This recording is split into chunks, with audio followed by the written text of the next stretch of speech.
Guys, listen to me. Pray for your soul. Don't pray for my husband, my wife, my daughter, all this. They have to change to get everything. They cannot be somebody who doesn't want to follow and learn. Pray for your soul. நீங்கள் உங்கள் ஆன்மாவிற்காக பிரார்த்தனை பண்ணுங்க.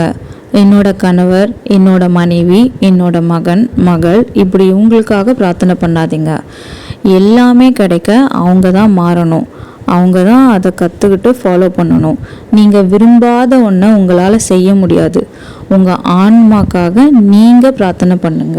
And do what you can the way you are born today. You are a mother, do what the mother has to do. You are a father, do what the father has to do. You are an employer, do what the employer has to do for the employee. Start doing things like that to make life better. Don't ask for things like, oh, I want to be your soul. இந்த பிறவியில் நீங்கள் என்ன செய்ய முடியுமோ அதை பண்ணுங்கள்.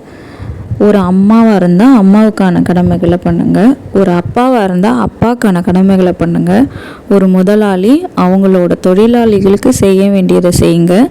இந்த மாதிரியான விஷயங்களை பண்ணும்போது உங்கள் வாழ்க்கை சிறப்பானதாக இருக்கும். அதுக்கு பதிலாக நான் அவங்களுக்காக வேண்டுதல் வைக்கிறேன் அப்படின்னு நினைக்காதீங்க. நீங்கள் உங்கள் ஆன்மாக்காக பிரார்த்தனை பண்ணும்போது உங்கள் ஆன்மாக்கு அது நல்லது. The soul elevation. If you look up, we have more time to go up and down. It's all about the mudra.